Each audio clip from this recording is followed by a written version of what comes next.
camera doesn't have to be big to make a large impact on the way that you shoot with it. And gone are the days when compact meant compromising on features you need to get the job done. 1 second. That intro, that voiceover specifically, that was done in Artlist. Now, I would very rarely put a sponsorship segment at the front of a video, but this somewhat impressed me, so I'm gonna show it to you and then we can get back to the rest of the video. If you go to their website now, there's a section called voiceover. From here, you just select the voiceover you wanna try out. Now, although this is a generator, they have used professional voice actors. Let me show you a couple. They say life's a journey, but they never tell you. Colors are manifestations of light. Being the best means working hard. So there's a bunch of different ones that you can pick from, and you literally just up here, type in whatever you want. So I've typed something in here, I've hit generate, let's see what it sounds like. All your generated voiceovers will appear in the list here. You can see everything I've been testing. Let's hit play. To get the voiceover feature, you'll need to be a subscriber to Artlist Max.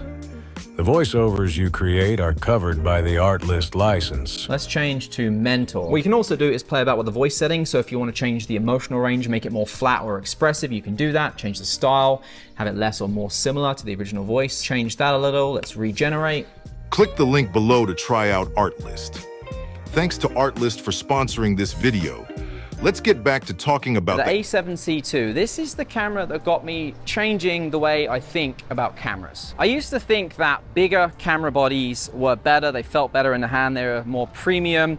But as soon as the A7CII and the A7CR came out, it completely changed the way that I was thinking about cameras.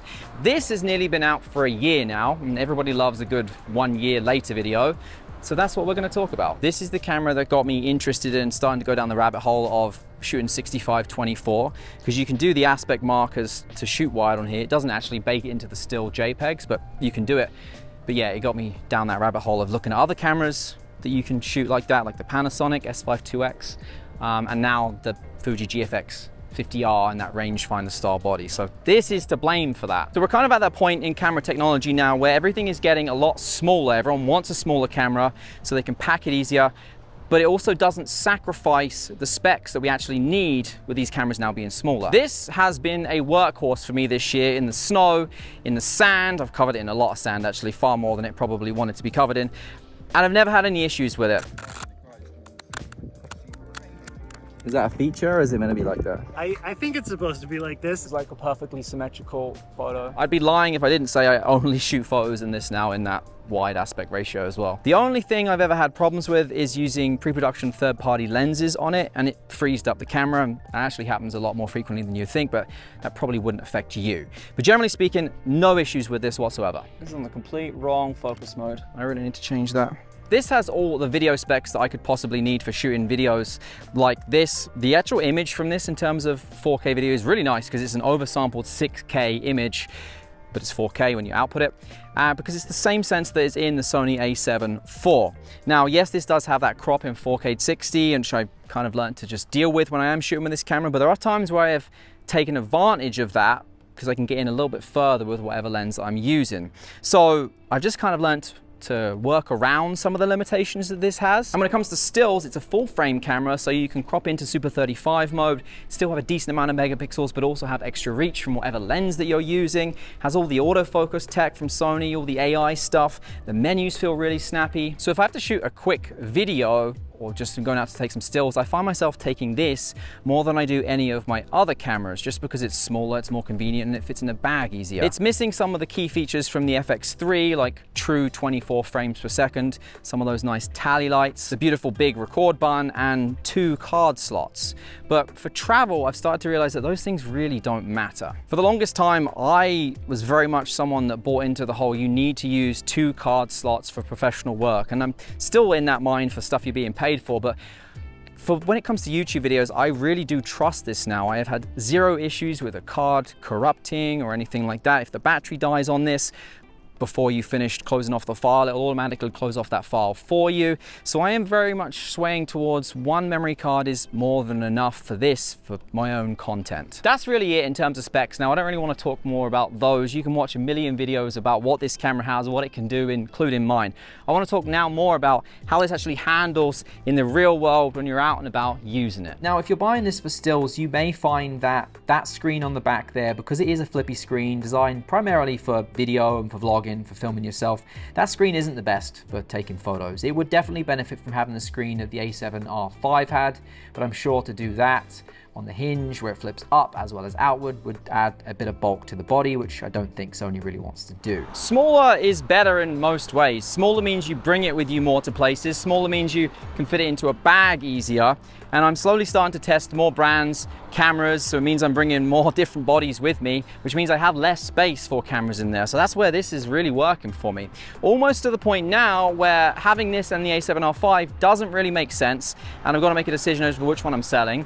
And I'm leaning more towards keeping this. Now the size is super convenient, but it might not be for everybody. If you have pretty big hands, you might find that this really just is too small in your hands and it's fiddly to use. But that's the compromise here. If you want the benefits that come from having a smaller camera, then you have to deal with the fact that it is a smaller camera. Now, one way you can counter this is by using extension grips. Two I've tried. One, the official Sony one, which is really well made, maybe a little overpriced for what it is. Interesting design in terms of it really should have a plate on the bottom, but that's one nice version. I do find it just adds a little bit too much bulk to it, almost to the point where it kind of defeats the purpose. And then there's also a really nice small rig L bracket which you can buy, which somewhat matches the silver shade of the A7CII. So if you're looking at doing that, those are the two I would recommend trying. It's hot and I got sweaty to the point now where the tape has just stopped working on here, so now we're holding the mic just like this. It is what it is. What do we got to talk about here? This also makes me look and use and think about lenses in different ways as well, because although things like the 24-70 do fit on this camera, the balance is completely off. That lens is too big, too front heavy for this small little body. Sony is clearly pushing towards making smaller lenses. You're seeing them do it now for all of their lenses. The new versions are always a lot smaller than the old ones, but there's still not a huge amount of small lenses out there to pick from. Now, I tried out the 40mm f2.8. It's okay, but I don't love the 40mm look. My two favorites are actually the one I have on this right now, the 35mm f2.8. This is old, and also the 28mm f2. They're both really small. They both have a ton of imperfections. They're not as sharp as some of the newer stuff, and I think that's why I kind of like them. They just have a look to them that I really like with this. It reminds me of using like the Fuji X100VI. Now, maybe because I've come from the A6300, that was the very first Sony camera I ever had with the tiny batteries in it. The battery life was just shockingly bad. And my mind is conditioned to think that a smaller body should just generally have really bad battery performance, but that has not been the case with this camera. I'm always impressed by how much video and how much photo I can shoot off of one of these Sony Z batteries. The battery life has never been an issue for me. You will be very impressed by battery performance using the A7CII. So generally speaking, I am very happy with this camera and the way it's pushing me to look at things differently and use this differently. But there are a couple of things that I would like to see potentially changed, improved on a newer model or in the future. As this is a smaller body, there is a lot less custom buttons on there, which I didn't think would hinder me, but I do find it hindering me. I use a lot of custom buttons because I'm changing around a lot of different things to shoot all the time. So having more custom buttons on here would really help me out. Also, the EVF, it's small, and I know that cameras this size typically don't have an EVF, but the EVF on this does suck. Like it's not an enjoyable experience to use, and I do find myself using it a lot in brighter situations where I really can't see the screen because the screen also isn't that good. So more custom buttons, better EVF, maybe higher res, more magnification, and a higher res screen. When you compare the screen with Sony cameras to some Canon options, to even Fuji options, you really do notice a difference, even compared to like the A7R5. This just really isn't the best screen in the world. LUTs. You need to add LUTs for JPEGs. Panasonic has it. It's obviously very popular. A lot of people want it. Fuji has it with the film simulations. Sony, please add LUT support for JPEG. That's it. Thanks for watching. I'll see you in the next one. Take care.